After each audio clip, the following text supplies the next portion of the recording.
என் அன்பு சகோதர சகோதரிகளே, ஆண்டவரும் உலக இரட்சகருமான இயேசு கிறிஸ்துவின் நாமத்தில் என் அன்பின் வாழ்த்துக்கள். இன்றைய முத்து மூலமாய் உங்களை சந்திப்பதிலே மகிழ்ச்சி அடைகிறேன்.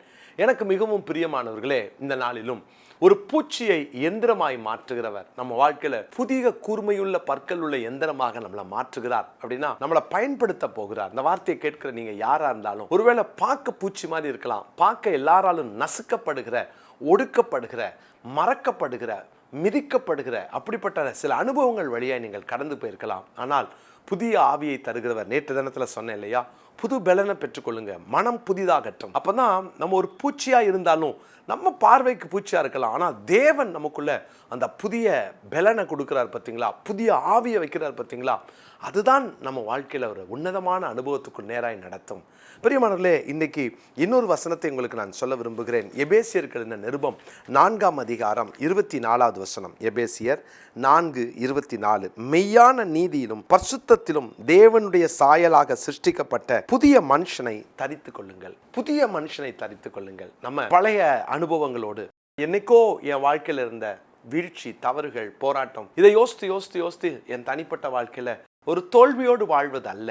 நான் கிறிஸ்துவுக்குள் இருந்தேனா, அதனால தான் அப்போஸ்தலனாகிய பவுல் சொல்லுகிறார், இப்படி இருக்க ஒருவன் கிறிஸ்துவுக்குள் இருந்தால் புது சிருஷ்டியாய் இருக்கிறான், பழையவைகள் ஒழிந்து போயின, எல்லாம் புதிதாயின.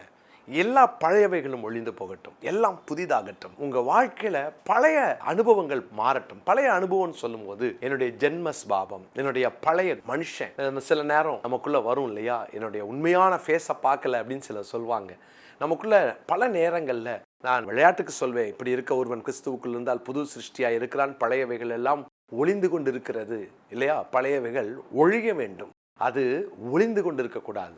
சிலர் வாழ்க்கையில் ஒளிந்து கொண்டு இருக்கும், தட்டி விட்டால் தான் அது வெளியே தலை தூக்கும். யாராவது காலில் மிதிச்சிட்டா நம்மளை ஹர்ட் பண்ணுற மாதிரி பேசினா தான் அந்த பழைய மனுஷன் அப்படியே தலை தூக்கி நிற்பான், நான் யார் தெரியுமா அப்படின்னு. அந்த பழைய மனுஷன் ஒளிஞ்சிட்டு இருக்கிற வரைக்கும் நம்ம தேவதூதர்களாக இருப்போம், தேவதூதரில் போல வாழ்வோம். அந்த பழைய மனுஷன் இருக்கிற வரைக்கும் நம்ம இந்த புதிய மனுஷனை தரித்து கொள்ள முடியாது. எய்தர் நம்ம பழைய மனுஷனை தரிக்கணும், இல்லைன்னா புது மனுஷனை தரிக்கணும். நம்ம பழைய மனுஷனையும் புது மனுஷனையும் சேர்த்துலாம் தரிக்க முடியாது. என் பழைய நீதி, அழுக்கான கந்தை, அதை பாருங்க. கொலோசியர்கள் இந்த நிருபம் 3ஆம் அதிகாரத்தில் பவுல் அப்போஸ்தலன் ரொம்ப அழகா அந்த காரியத்தை குறித்து சொல்றார். 3ஆம் அதிகாரம் கொலோசியர் 10வது வசனத்தை நான் வாசிக்கிறேன். தன்னை சிருஷ்டித்தவருடைய சாயலுக்கு ஒப்பாய் பூரண அறிவுடையும்படி புதிதாக்கப்பட்ட புதிய மனுஷனை தரித்து கொண்டிருக்கிறீர்களே. புதிதாக்கப்பட்ட புதிய மனுஷன், புது சிருஷ்டியாயிருக்கிறோம், புதிதாக்கப்பட்ட புதிய மனுஷனை தரித்து கொண்டிருக்கலையே. அப்படின்னா நம்ம ஒவ்வொருவரும் புதிய மனுஷன். யார் அந்த புதிய மனுஷன்? அப்போ யாரை தரித்து கொள்கிறோம்?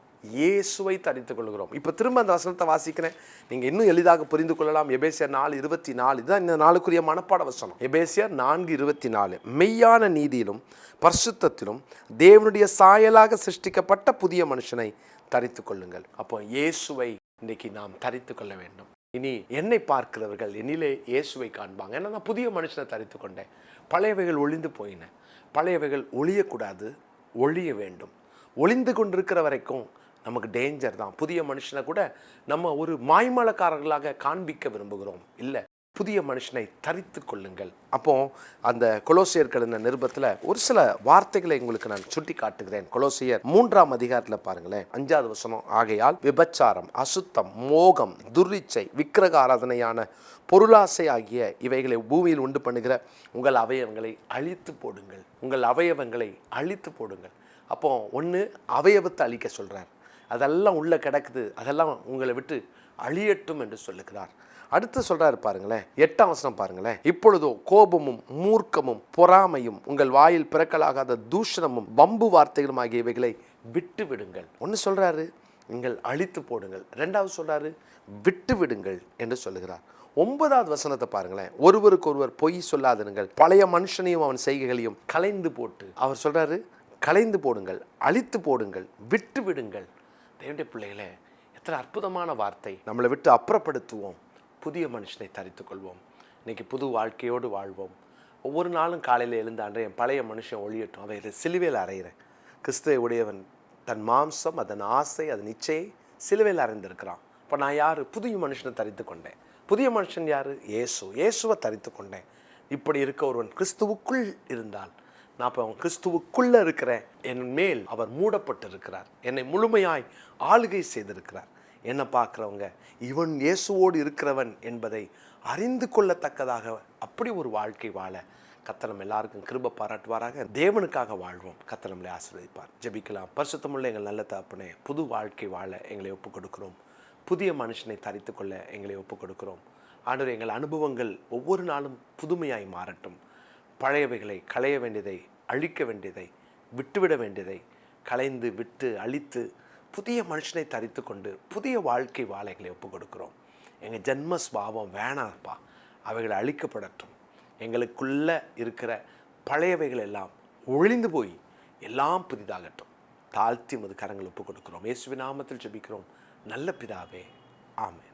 என் அன்பு சகோதர சகோதரிகளே, விக்டோரியஸ் மினிஸ்ட்ரிஸ் பைபிள் இன்ஸ்டியூட் மூலமாக நேரடி வகுப்புகளை நாம் துவங்க இருக்கிறோம். ஜூன் மாதம் 1 தேதியிலிருந்து இந்த வகுப்புகள் துவங்கும். இந்த வகுப்பினுடைய தனி சிறப்பு என்னவென்று சொன்னால், என்னுடைய நேரடி மென்டர்ஷிப்பில் இது நடக்கும். மிக குறைந்த பிள்ளைகளை தான் நாங்கள் இதில் எடுக்கிறோம். மிக குறைந்த கட்டணம் நாம் அதில் வாங்குகிறோம். அதோடு கூட எல்லா விதமான இசை, accounts, office administration, editing, video editing, shooting எல்லாவற்றையும் நாம் இந்த நம்முடைய மாணவர்களுக்கு சொல்லிக் கொடுக்க நான் அதிக ஆசையோடு கூட இருக்கிறேன். காரணம், இந்த 3 வருஷம் இந்த பிடிஹெச் படித்து முடித்து வெளியே போகும்போது ஒரு தரமான திறமையான ஒரு தேவ மனிதர்களாக வெளியே செல்லணும் அப்படின்னு சொல்லி என்னுடைய ஆசை. அதோடு கூட இந்த மாணவர்களை நம்ம அடிக்கடி வட இந்தியாவுக்கும் அனுப்பி அங்கே மிஷன் ஃபீல்டில் டைரெக்டாக அவங்க ஊழியம் செய்வதற்கும் பயிற்சி கொடுக்கப்படும்.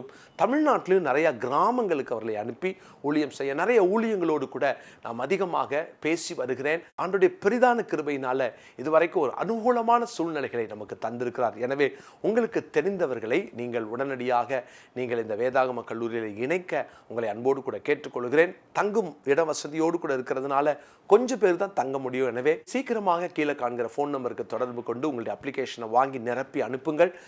நாட்கள் இல்லை, எனவே வேகமாக செயல்பட அன்போடு கேட்டுக்கொள்கிறேன். God bless you.